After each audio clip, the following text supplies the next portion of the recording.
Hello dear student, कैसे हो सभी। उम्मीद करता हूँ सभी स्वस्थ होंगे, मस्त होंगे।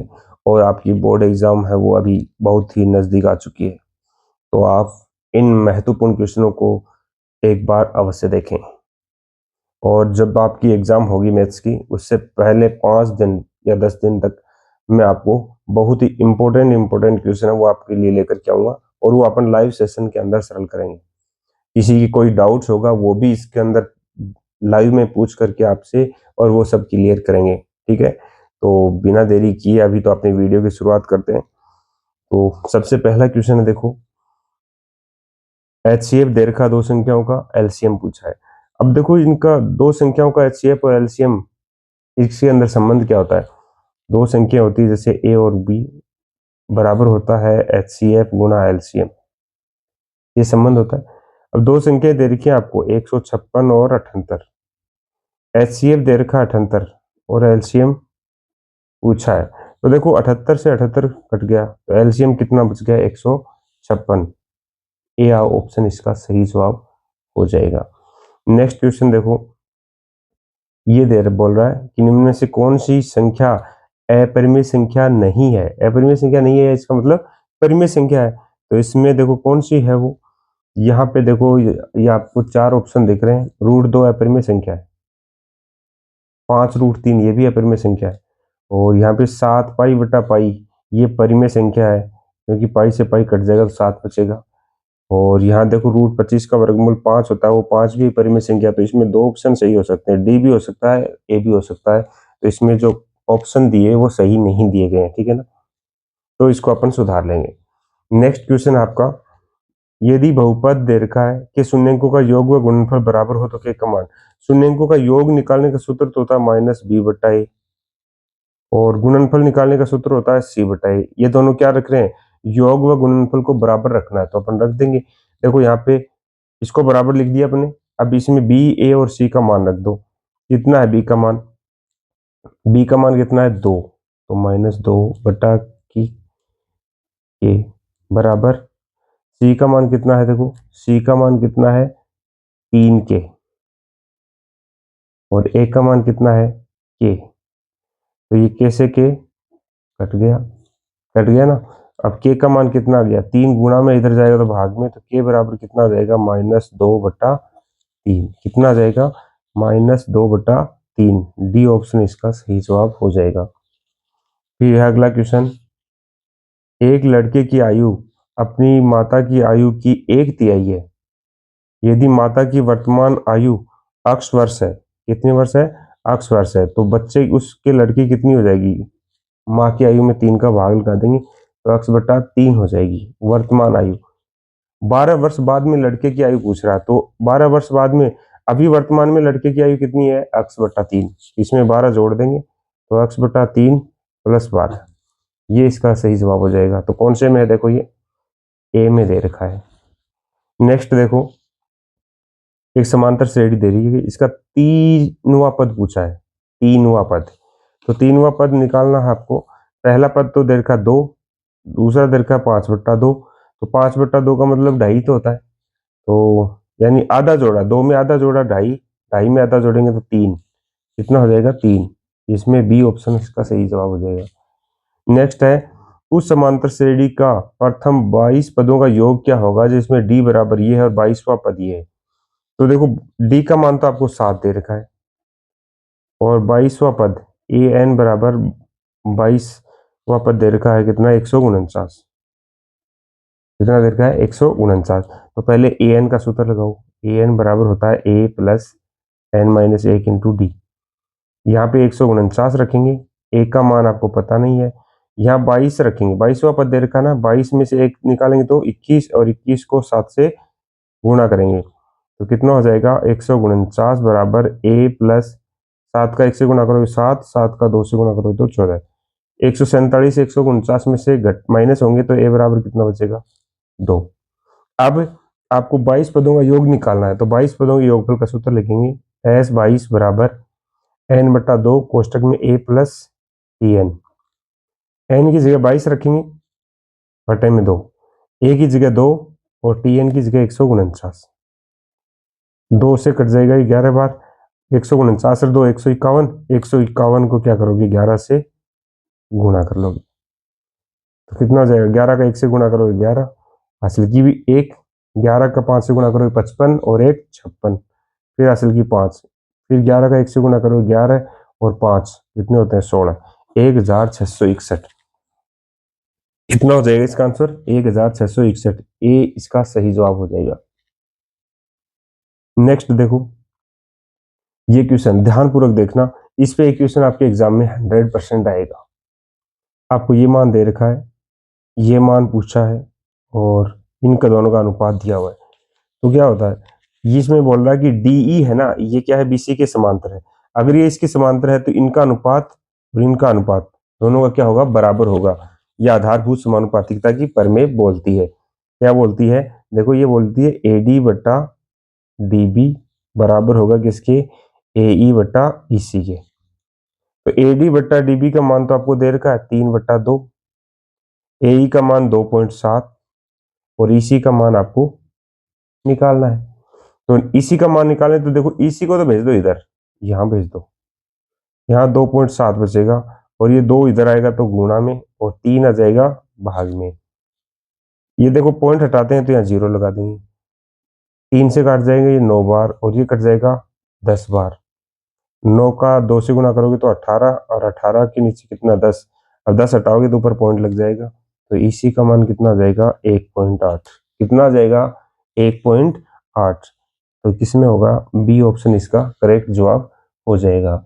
नेक्स्ट क्वेश्चन देखिए, एक आपको आयत दे रखा है, उसका नाम है देखो आयत है एक, इसका नाम दे रखा है AOBC, इसके 3 शीर्ष दे रखे हैं। एक तो ए शीर्ष दे रखा है 0, -3, ओ दे रखा है 0, 0 और बी का मान दे रखा है 4, 0, ठीक है। और इसकी विकर्ण की लंबाई पूछ रहा है, तो विकर्ण कौन सा है, ये था ना विकर्ण, ए बी निकालेंगे तो विकर्ण कैसे निकलेगा, दूरी सूत्र से, तो दूरी सूत्र लगा दो, 0 में से 4 घटाओगे 4 का स्क्वायर और -3 में 0 घटाओगे तो 3 का स्क्वायर ही रहेगा, माइनस का 4 का स्क्वायर कितना होता है 16 और 3 का स्क्वायर 9, कितने हो जाएंगे 25 और 25 का वर्गमूल कितना होता है 5, कितना हो जाएगा विकर्ण की लंबाई 5 इकाई। नेक्स्ट देखो त्रिभुज ABC में बी कोण समकोण है, तो कोस A बराबर इतना है तो साइन A बराबर कितना होगा। देखो आपको सीधा सा ट्रिक बताता हूँ इसका, कोण ये कर्ण है, ये आधार है, कर्ण का वर्ग करो 5 का वर्ग कितना होता है 25, आधार का वर्ग करो 9, 9 में 16 बचेंगे घटाओगे तो, और 16 का वर्गमूल कितना होता है 4, यानी साइन A का मान कितना होगा 4/5, लंब का मान 4 हो गया, कर्ण का मान तो वही 5 रहेगा, 4/5 इसका सही जवाब हो जाएगा। नेक्स्ट देखो, एक पहाड़ी का ढलान 60 डिग्री का कोण बनाता है, ये पहाड़ी है और इसका ढलान है 60 डिग्री का कोण बना रहा है, ठीक है, और शिखर तक पहुंचने में 500 मीटर चलना पड़ता है, शिखर तक पहुंचने में कितना चलना पड़ता है 500 मीटर। पहाड़ी की ऊंचाई कितनी है, H का मान ये पूछा है, तो देखो ये 60 डिग्री कोण दे रखा है, ये लंब, ये कर्ण है और ये क्या है लंब है, लंब बटा कर्ण का सूत्र किसमें लगता है साइन में, किसमें लगता है साइन में, यहाँ साइन 60 और लंब का मान तो कितना है H और नीचे 500 है ही, साइन 60 का मान √3/2 होता है, कितना होता है √3/2, 2 से काटेंगे 250 बार कट जाएगा, अब H का मान निकालेंगे तो 250 और √3 का गुणा हो जाएगा, कितना हो जाएगा 250 √3 मीटर। अगला देखो, चित्र में आपको 7 सेमी त्रिज्या का एक वृत्त के बाह्य बिंदु P से स्पर्श रेखा PT दिख रही है, ये स्पर्श रेखा है और PT 24 सेमी है, कितनी है 24 सेमी है, और O वृत्त का केंद्र है, PR की लंबाई ज्ञात करनी है, PR की लंबाई आपको इसमें ज्ञात करनी है। ये त्रिज्या भी आपको 7 सेमी दे रखी है, देखो बहुत अच्छा सवाल है ये, इसके लिए अपन क्या करेंगे, देखो इसको निकाल के दिखाता हूं मैं आपको अभी।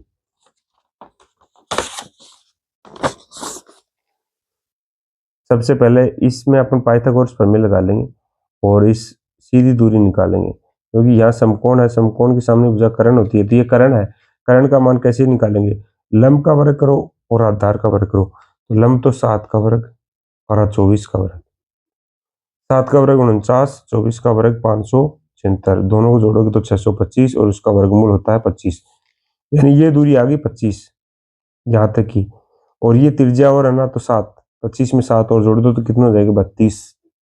32 सेमी हो जाएगा इसका सही जवाब।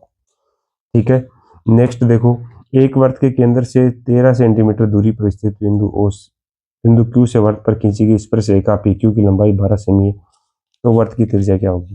देखो इसी में देख लो, ये कर्ण तो दीर्घ आपको 13, ये दीर्घ 12, त्रिज्या पूछिए, क्या करो, कर्ण का वर्ग करो, 13 का वर्ग कितना होता है 169, 12 का वर्ग 144, घटाओगे तो 25 और 25 का वर्गमूल होता है 5। 23 का सही जवाब हो जाएगा। अगला क्वेश्चन है, एक वर्ताकार मार्ग बाह्य और अंत व्यास जैसे वर्त दीर्घें, इसका अंदर वाला व्यास है 6 मीटर और बाहर का है 4, टोटल है 10 मीटर बाहर से। वर्ताकार मार्ग का क्षेत्रफल पूछा है, तो मार्ग का क्षेत्रफल कैसे निकालोगे, देखो सब में पाई दे रखी है ना, तो यानी पाई को आपको नहीं छोड़ना है। इस मार्ग का क्षेत्रफल पूछा है, इसका कैसे निकालोगे, व्यास दीर्घ ना, तो बाहर वाले वर्त की त्रिज्या तो कितनी हो जाएगी, 10 में 2 का भाग लगेंगे 5, और अंदर वाले की हो जाएगी 3, कितनी हो जाएगी 3। अब इसका क्षेत्रफल निकालने के लिए पाई तो ऐसा रख लो बाहर, और R1 बाहर वाली त्रिज्या का स्क्वायर यानी 5 का स्क्वायर 25 माइनस 3 का स्क्वायर 9, 3 का स्क्वायर हो जाएगा, पाई यार स्क्वायर ही तो होता है ना, पाई 25 माइनस 9 कितने बचेंगे 16, और साथ में क्या आ जाएगा पाई आ जाएगा, 16 पाई और वर्ग मीटर। नेक्स्ट देखो, एक ठोस अर्धगोले का कुल पृष्ठीय क्षेत्रफल कितना होता है, ठोस अर्धगोले का कुल पृष्ठीय क्षेत्रफल होता है 3 पाई आर स्क्वायर। ठीक है, नेक्स्ट क्वेश्चन अपना,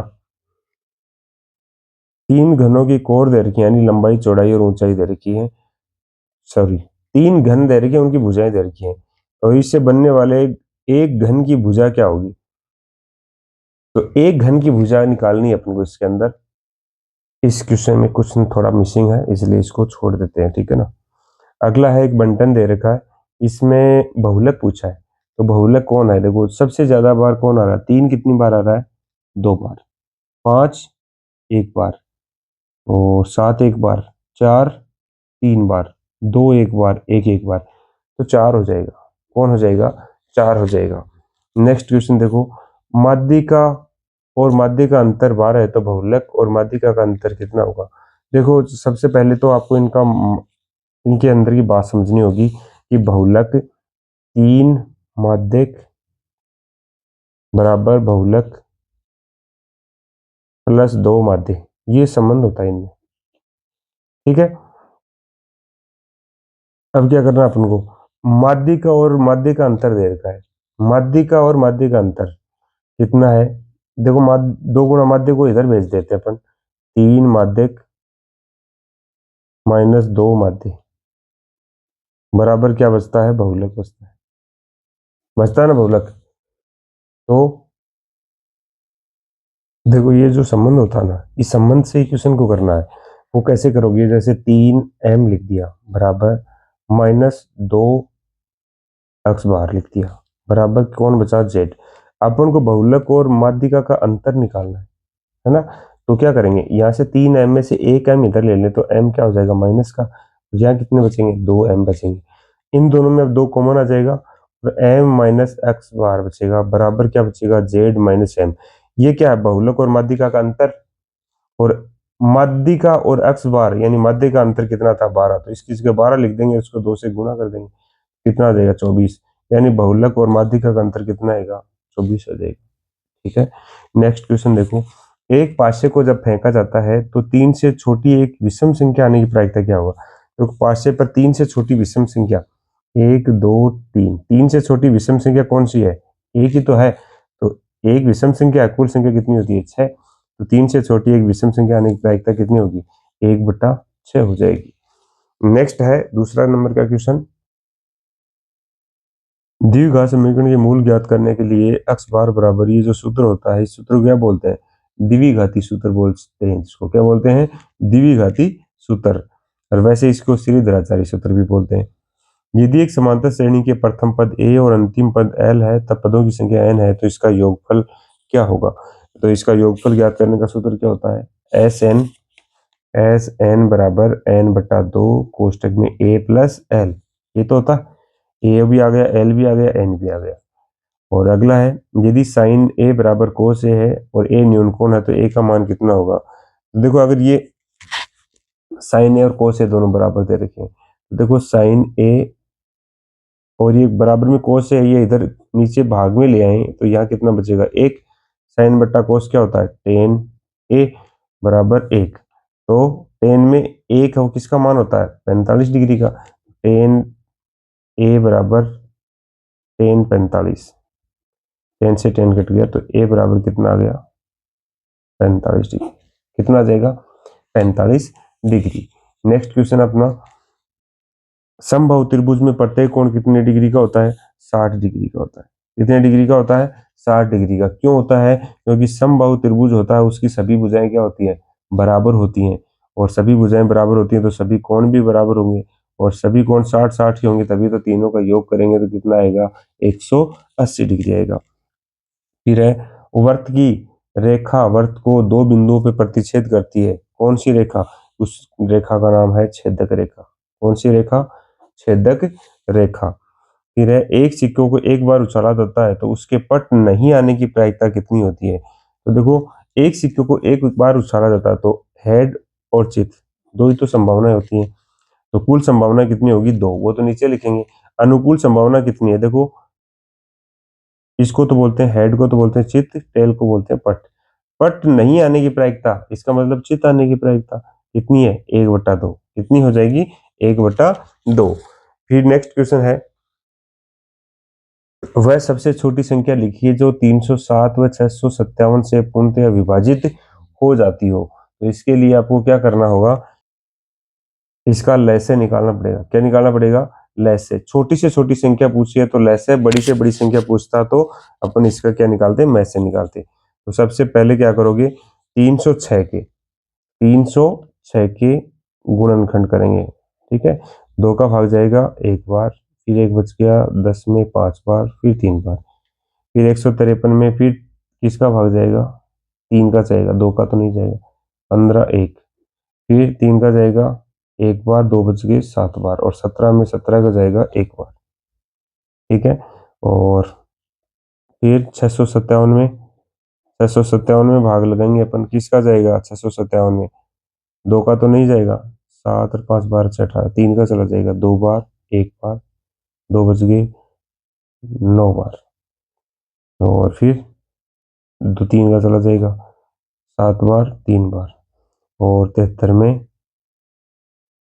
तो 73 का ही भाग जाएगा, क्योंकि 73 एक अभाज्य संख्या है। तो इसका एलसीएम कितना हो जाएगा, एलसीएम हो जाएगा, देखो 3 आया है कितनी बार, 2 बार, 2 आया एक बार, और 17 आया है, और 73 आया है। इन सबको गुणा करोगे तो इसका एलसीएम आ जाएगा। ठीक है, नेक्स्ट क्वेश्चन देखो, संख्या 140 के अभाज्य गुणनखंड करने हैं। सिंपल कर लोगे आप, 140 के अभाज्य गुणनखंड अपन काफी बार कर चुके हैं, आपको ध्यान हो तो ये जो द्विघात समीकरण दे रखी है ना, द्विघात बहुपद दे रखा है, इसमें सबसे पहले अपन शून्यंकों का योग निकालेंगे। शून्यंकों का योग कैसे निकालोगे, जैसे एक अल्फा और बीटा दो शून्यंक दे रखे हैं तो अल्फा प्लस बीटा बराबर कितना आएगा, शून्यंकों का योग का सूत्र होता है माइनस बी बटा ए, माइनस पी, माइनस प्लस का है पहले है तो प्लस का हो जाएगा, और एक्स स्क्वायर के साथ में एक, तो यानी शून्यंकों का योग कितना आ गया, एक आ गया। और शून्यंकों का गुणनफल निकालेंगे फिर, तो वो कितना आएगा, क्या होता है सूत्र, सी बटा ए, तो ये हो जाएगा क्यू बटा एक, यानी शून्यंकों का गुणनफल तो आ गया क्यू, योगफल आ गया पी। अब अपन को निकालना alpha square plus beta square. तो देखो इसमें अल्फा प्लस बीटा और अल्फा इंटू बीटा का मान पता है, तो अपन क्या करेंगे, अल्फा प्लस बीटा का होल स्क्वायर के सरल समीकरण लगाएंगे, बराबर होता है alpha square plus beta square plus 2 alpha beta. ये सूत्र तो होता है। अपन को alpha square plus beta square का मान निकालना, तो 2 अल्फा बीटा का इधर पक्षांतरण कर दो, तो यानी alpha square plus beta square बराबर कितना आ जाएगा, अल्फा प्लस बीटा का whole square minus 2 alpha beta, यही तो आएगा ना। अब अल्फा प्लस बीटा की जगह लिख दो पी और उसका स्क्वायर कर दो, माइनस 2 अल्फा इंटू बीटा की जगह क्यू, माइनस 2 क्यू, ये आ गया alpha square plus beta square का मान। इस प्रकार से ये क्वेश्चन आपका यहीं पे खत्म हो जाएगा, समाप्त हो जाएगा। अगला है, के किस मानों के लिए समीकरण युग्म का अद्वितीय हल होगा। तो यहाँ से आपको क्या करना है, ये दोनों समीकरण दे रखे हैं, जैसे x प्लस 2y माइनस 5 बराबर 0, दूसरी है 3x प्लस के वाई प्लस 15 बराबर 0। इसको इस रूप में लिख लिया और इसका क्या करेंगे अपन, तुलना कर लेंगे। इससे अद्वितीय हल होने के लिए क्या देखना पड़ता है, पहले दोनों मान बराबर नहीं होने चाहिए। तो 1/3, देखो a1 का मान 1, a2 का मान 3 बराबर नहीं होना चाहिए किसकी, 2/k के। तो कितना हो जाएगा, 3 × 2 6। के का मान है वो 6 नहीं होना चाहिए, कितना नहीं होना चाहिए, 6 नहीं होना चाहिए। इसके लिए क्या हो जाएगा, समीकरण युग्म का अद्वितीय हल हो जाएगा। नेक्स्ट देखो, नेक्स्ट क्वेश्चन आपके दो बिंदु दे रखे हैं, प्रथम पद दे रखा है 10, सार्वंतर दे रखा है 10 और श्रेणी पूछिए। तो देखो प्रथम पद और सार्वंतर अगर आपको पता है तो इसकी श्रेणी आसानी से बना सकते हैं। क्यों, क्योंकि समांतर श्रेणी का सिंपल फंडा है ए प्लस डी, ए प्लस 2d, ए प्लस 3d, ऐसे ही तो लिखते हैं। तो एक 10 लिख दिया, 10 प्लस 10, ए की जगह 10 प्लस 2 × 10, ए की जगह 10 प्लस 3 × 10, बन गई समांतर श्रेणी 10, 20, ये 20 और 10 30, 40, ये इसी को तो समांतर श्रेणी बोलते हैं। इसी को क्या बोलते हैं, समांतर श्रेणी बोलते हैं।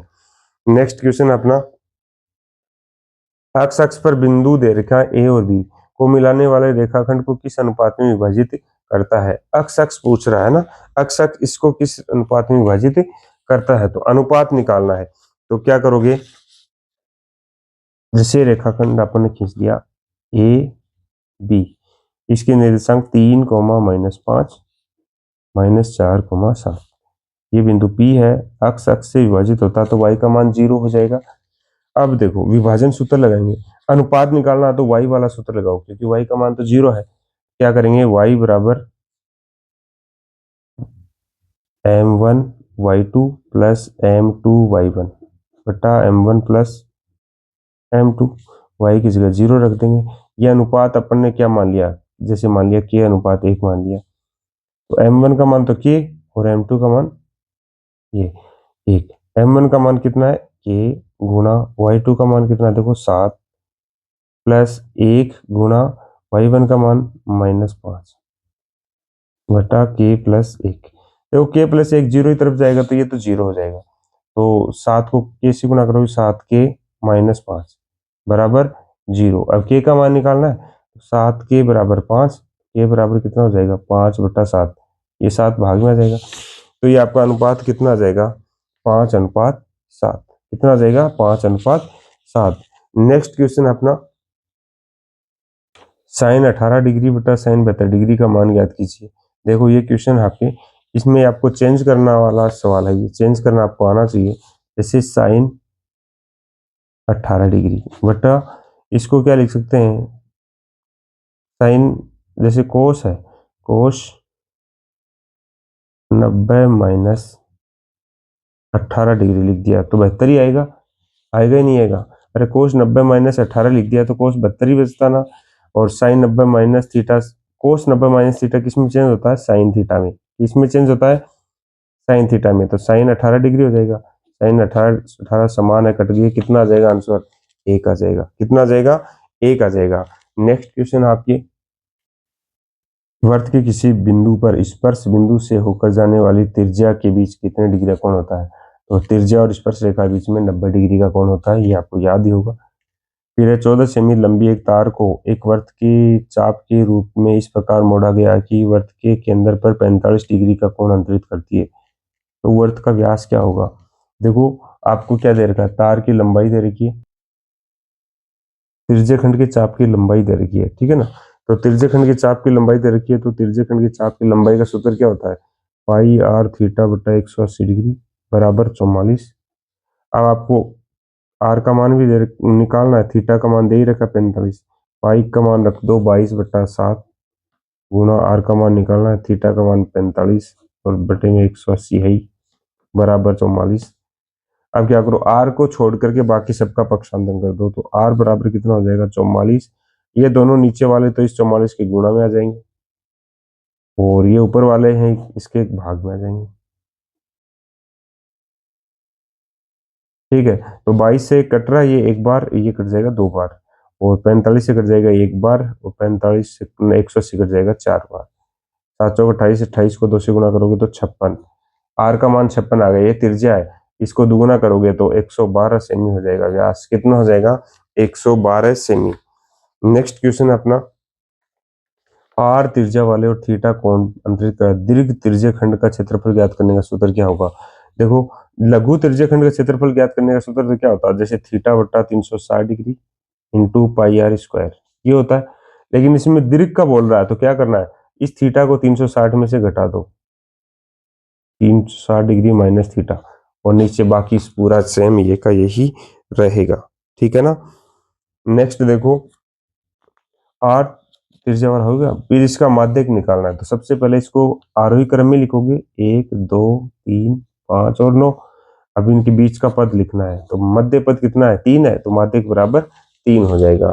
ठीक है ना। नेक्स्ट क्वेश्चन है, यदि माध्य बराबर 15, सिग्मा एफ का मान 20, सिग्मा एफ एक्स का मान पूछा है, तो ये माध्य का सूत्र लिखो, एक्स बार बराबर सिग्मा एफ एक्स बटा सिग्मा एफ, ये तो होता है। इसमें माध्य का मान लिखो 15 बराबर सिग्मा एफ एक्स का मान पूछा है, सिग्मा एफ की जगह लिखो 20, ये 20 इधर जाएगा तो गुणा हो जाएगा, तो सिग्मा एफ एक्स का मान कितना आ जाएगा? सिग्मा एफ एक्स बराबर 15 गुणा 20, 0, 15 को 2 से गुणा करोगे तो 30, 300 आ जाएगा। कितना आ जाएगा इसका आंसर? 300 आ जाएगा। तो इस प्रकार से अपन खंड ए है वो यहाँ पे कंप्लीट हो जाता है, यानी 36 अंक के क्वेश्चन है वो यहाँ पे अपन कंप्लीट कर चुके हैं। और अब आगे खंड ब की बारी, खंड ब की बारी है, नहीं आएगी। क्यों नहीं आएगी? वो सब आपको पता है, नहीं पता है तो वो मुझे कमेंट करके पूछ लेना। ठीक है, मिलते हैं नेक्स्ट वीडियो में, तब तक के लिए धन्यवाद। जय हिंद, जय भारत।